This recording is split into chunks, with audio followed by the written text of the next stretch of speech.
All right, welcome back, everybody. And as Lisa mentioned, Dr. Bratt is here. If you don't know who he is, he's a pediatrician extraordinaire, amongst many other things in the field. It's really a pleasure to have you here this morning. It's very nice to be back. Thank you for being here. So I heard you're going to measure my head. well, we're going to talk a little bit about the first 1,000 days of life. Yes. And the importance of the head. And the head is a sort of an indirect measurement of what's going on inside your head, which is brain.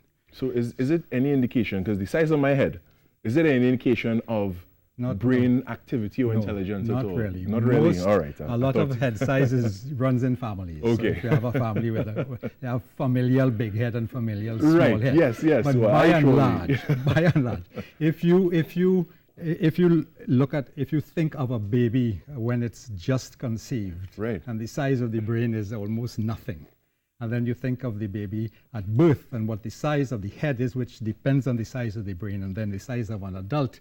I want to point out the importance of the first 1,000 days of life, which is the pregnancy, which is whatever that 9 months, right, plus the first year of life, and then the second year of life.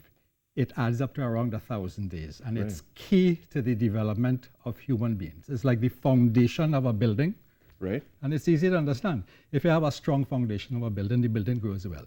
If you don't have a strong foundation, the building is weak. The same thing happens with human beings. So let me just see how big your head is. You do have a large head. Yeah. Well, that's no news to me. And actually, it's 59.5 centimeters. Right.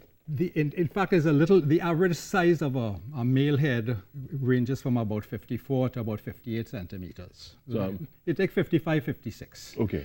The size of my head is 57 centimeters. If we were to measure Robin's head, it would probably be about 53 or 54 centimeters. Right. Now, you go from nothing at conception, at birth, the size of the head is 35 centimeters. At 1 year of age, the size of the head is 47 centimeters. It grows 1 centimeter a month. And at 2 years of age, the size of the head is 52 to 53 centimeters. So if you take the average of being 55, most of head growth, and therefore most of brain growth, takes effect in the first 2 years of life. And that's why it's so important to protect that head and that brain in the first 1,000 days of life, because what happens to that brain in the first 1,000 days of life is what is going to what you are going to become. Right. What you're going to become. Now, the things that can happen, of course, anything inside the womb. So poor nutrition, infection, AIDS, syphilis, which is on its way back because of the Venezuelan population, by the way. Pressure, stress, abuse. All of these things affect what is going on inside of the womb. Right. In the same way, positive things also affect the development and the growth of the brain. What would be some of these positive things? Love. Love is the most positive thing. A woman who, during her pregnancy, feels cherished, loved, is comfortable, is not under much stress. Right. A little bit of stress is good, and we talk about that in a minute. That is the most important. That is the most important, as well as the absence of all of these, of as many of these negative things as can happen. And remember things like pollution, right, also important. Traffic pollution, sitting down in cars, stress of having to go to work, get to work. This morning it took me almost an hour to get here from Diego Martin. All of that. Really? Or imagine a pregnant woman with a growing child inside of her. What does that do to that child? We know that it inhibits the growth and the development of the brain. Let's talk a little bit now about a different kind of stress, which is toxic stress. So define what is toxic stress versus, let's call it regular stress. Regular stress is the kind of stress that we encounter in our daily lives, in whatever we do. I am under a bit of stress here trying to explain this. Right. You might be under some stress trying to think what to ask of me. All of that is normal. Right. All of that contributes to our brain development.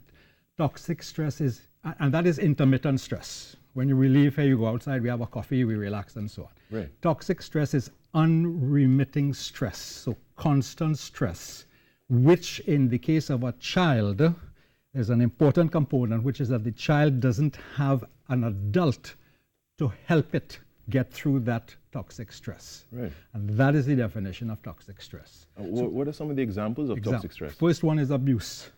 any kind of abuse, physical abuse, sexual abuse, mental abuse, emotional abuse, they are the important ones. But there are others, like the presence, the lack of a father in the family, or a mother who has abandoned the child, abandoned that child, a parent who's in prison, a parent who is on drugs.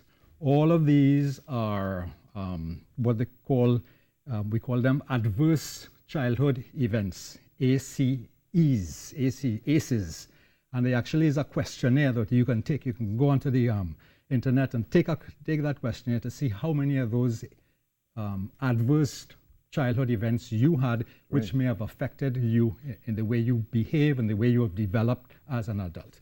So it's all very interesting. And all of it comes back to the first 1,000 days, which is when those adverse events are at their most important. And fascinating stuff. Yes, that definitely. People really need to start thinking about what we're doing to the children in Trinidad and Tobago. And of course, out of all of this then comes the problem of children who have some form of disability because of what has happened to them in the womb or in the first 2 years of life, and even later on. So we have this problem now in Trinidad of these thousands. Robin mentioned it some years ago, or maybe some months ago, that we have at least 50,000 children with some form of disability in Trinidad and Tobago, which refers back to what happened to these children in the womb and in the first 1,000 years of life. And then if we want to get political now, we start talking about what do you do with all of these children? Right. And I'll just give you one example, that if a child came to see me today and I wanted that child to be assessed in the public system as differentiated from the private system, and I send that child to the child development, this is a child with a developmental problem, not talking and not communicating. I send that child to the child development clinic at Mount Hope Hospital. That child will get an appointment for January, but it's January 2021. Wow. The waiting list is over a year now. Right. And it has been so. Now, if you think then you have a child who is 2 years old, has a lot of problems, not talking, not behaving well. You want to do something for that child, or the child is 18 months old. You want to do something for that child before the 1,000 years is finished. You send that child to a clinic and they give the child a 1-year appointment. So that child is going to be 2.5 years old or 3 years old when the child comes. All of that precious time has been lost. And in the first 1,000 days. In those 1,000 days. Where's the foundation, as you said? That's where when people talk about we need better schooling for the secondary children, yes. We need better primary schooling, yes. We need better early schools for the children, which starts at 3. It's too late. It's too late. All the damage has been done already. Right. Need to do something about that. Definitely. And Dr. Bratt, we'll have to invite you back to, share with us even further, because this is a huge topic and can't be just captured in one segment. No. But I want to thank you for joining us this morning. Thank you for having me. And, for giving us this wonderful information.